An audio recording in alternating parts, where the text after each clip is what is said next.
Good. For real. I'm trying on some Mike H. What's going on YouTube? It's your girl Mercedes game. You feel me? The gang, because we don't come with no price tag, period. Anyways, y'all, I'm back with another little reaction video. David arrested, what we know so far. Now, I knew this was gonna happen. I knew this was coming. I had some people, you know, making some comments telling me, you know, he really did it. We all knew he did it. And the day has come. He has gotten arrested. I heard a couple days ago he got arrested, and like I didn't really check back in on the situation till now. So the only thing I knew was he got arrested. That's it. So please like, share, subscribe, and let's get into it. I also think I heard a couple other people might have been involved as well. I don't know, but let's get into it. Singer David, spelled D4Vd, has officially been arrested in connection with the death of 14-year-old Celeste Rivas Hernandez, a case that's raised serious questions from the very beginning, because Celeste was found inside the front trunk of a Tesla, a vehicle that was reportedly registered to David himself. And with this arrest, this story has now entered an entirely new phase. Now, most people remember where this all started. On September 8, 2025, unidentified human remains believed at the time to be a young female were discovered inside the front trunk of a Tesla at an impound lot in Los Angeles, California. The car had been towed to a Hollywood impound lot where staff eventually noticed a strong odor coming from the vehicle, and after opening the front trunk, they made a disturbing discovery. Authorities were immediately called to the scene, and according to the court filings tied to the investigation, officers found human remains inside bags placed in the trunk. Due to the condition of those remains, it was clear the situation was serious and would require a thorough forensic investigation. And as the investigation unfolded, it was revealed that the vehicle was linked to a David Burke, professionally known as David. It was one of several vehicles linked to the singer.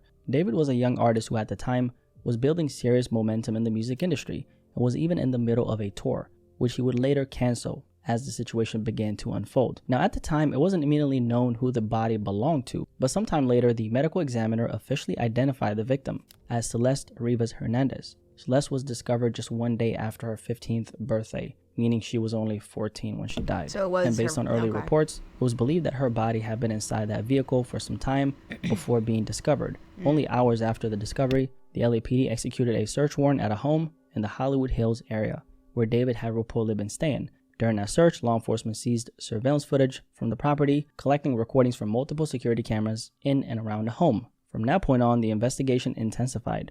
Authorities began speaking with witnesses, collecting evidence, and working to piece together exactly. Shit, wasn't there videos of this dude literally paying off other kids to like be quiet and not say anything? Like, it's a lot to it. What happened? So and much. for months, there know. were a lot of questions, way more questions than answers, because naturally people were asking, how did this happen? Exactly. How did all this connect back to David, a rising artist, someone operating in the... I don't give a fuck if he's an artist. Dude, you were dating 14. That's all that, like, that's really the part right there. You were dating a whole underaged person. Like,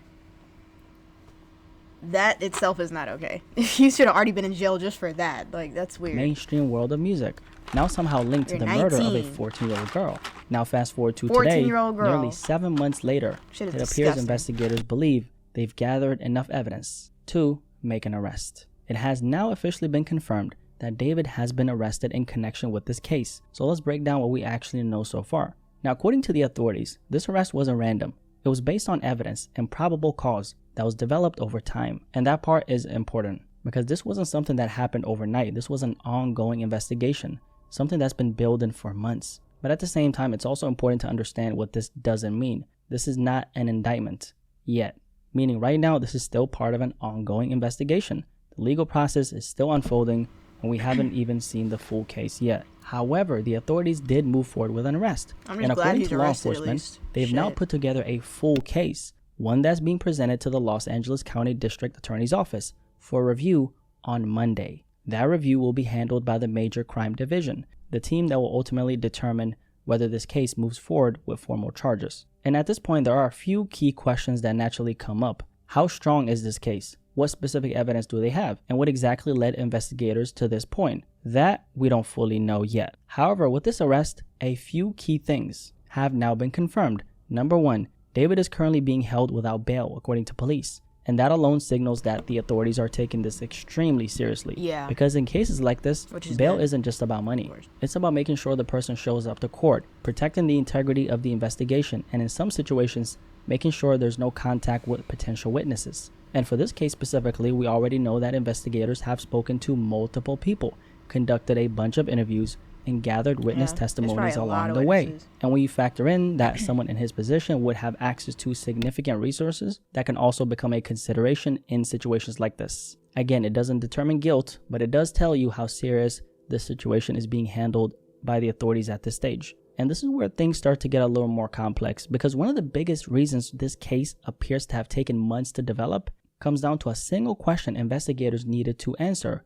How did Celeste Rivas Hernandez actually die? Now, this has been a major point of contention in the case, because we do know that when 14-year-old Celeste was discovered, her remains were in an advanced state of decomposition, and that alone created a significant challenge for the medical examiner's office. Because without being able to clearly determine the exact cause of death early on, it becomes much harder for investigators to officially classify the case and move forward with certainty. Now, at the same time, of course, given the circumstances in which she was found, there are going to be immediate assumptions made. That's natural, right? I mean, just think about how Celeste was found, right? But from an investigative standpoint, assumptions aren't enough. Everything still has to be proven clearly and definitely. And in this case, a major part of that process came down to one thing: determining the exact cause of death. And now, after months of analysis, investigators are saying they believe they've reached that conclusion.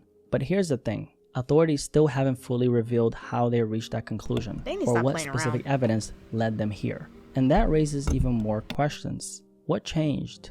What did investigators find? We do know the condition Celeste was found in was extremely disturbing. And I know there was one video I seen where they claimed that they had found some type of like burning cage or something in this guy's backyard or something in LA or whatever, and it's more of like a thing that they use at funerals. Like, I don't think that's normal to even have, like just in your backyard. I don't know, but the point is I did hear about that, and I don't know, there was a lot of things that came up other than just that, you know, them taking his computers and everything, all the searches that they've done. So yeah, I think, I'm sorry, I'm standing on it, he did. Due to that condition, investigators initially faced serious challenges determining exactly how she died. At one point, details were even limited from the public, with authorities making it clear that she, releasing too much information, a certain amount of pounds when they found the body, it is sad. Information could jeopardize the investigation and potentially impact witness testimony. But that decision didn't go without criticism. In fact, the chief medical examiner publicly pushed back, questioning whether limiting that information would actually help move the case forward. So for a long time, this case was being built quietly behind the scenes, with much of the information kept tightly and controlled. And now with this arrest, it suggests that investigators believe they've finally reached a point where they can move forward. Now, David actually has 3 different attorneys representing him in this case, and they made a statement about the arrest and said the following: "Let us be clear, the actual evidence in this case will show that David Burke did not murder Celeste Rivas Hernandez, and he was not the cause of her death. There has been no indictment returned by any grand jury in this case and no criminal complaint filed. David has only been detained under suspicion. We will vigorously defend David's innocence." We still don't know exactly what evidence authorities have, but what we do know is this: authorities believe it's enough to take action. And throughout all of this, by the way, David has remained completely silent. He's largely disappeared from social media and hasn't been publicly active in the way fans were used to seeing him. And behind the scenes, things appear to have been extremely uncertain, because while his public presence went quiet, the case didn't. Investigators were continuing to build it piece by piece, taking their time to understand exactly what happened. And now, from the outside looking in, it might feel like this took too long. And honestly, knows what happened, part of me is bro. like, damn, why did it take this long, right? Like, authorities should have reached a conclusion earlier. But at the same time, cases like this are complicated. With that being said, there were a bunch of movements happening behind the scenes. In fact, in my last video about this, we covered how authorities tracked down a key witness across state lines, that witness being Neil Langston, a social media figure who had been seen around David in the past, and was later identified as a potential grand jury witness in this case. And it didn't stop there. According to reports, multiple members of his family, including his father, mother, and brother, were also served grand jury subpoenas, meaning prosecutors were actively trying to get testimony from people close to him. But instead of cooperating immediately, there was pushback. The family challenged those subpoenas essentially trying to avoid being compelled to testify. However, that effort didn't hold up, and on February 9, a court denied that challenge, which means as far as we know, they were still required to appear and testify at that time. When you take a step back and look at everything, this wasn't a situation where nothing was happening. The case was being built slowly, with witness testimonies, legal pressure, and investigators working to connect every piece, and now it reached a point where an arrest has finally been made. But with that comes a lot of questions that I'm kind of asking myself, and I'm sure you're asking yourself these questions as well. What is the extent of David's involvement in all this? We still don't know what that evidence actually looks like. What did investigators find that pushed this case to this point right here? And then there is another layer to this. Was anyone else involved? Because in some of the earlier reporting, there were suggestions that multiple individuals may have been connected to this particular case. And when you think about the nature of the situation, it naturally raises questions about whether there were actually multiple people and multiple moving parts involved. And if that's the case, how do those pieces connect? And beyond that, there's of course the digital side of all this. Phone records, location data, messages. What kind of trail did this situation leave behind? We also know that the Tesla had reportedly been sitting there for an extended period of time, and in that particular area, there was surveillance, which means investigators have already reviewed the footage, tracked movements, and pieced together a timeline of events. So the real question becomes, was David captured in any of that footage? And if so, what exactly does that footage show? Because what I'm personally trying to understand here is, what was the key piece of evidence that led to this arrest? At a stage like this, investigators don't move unless they've built a clear timeline.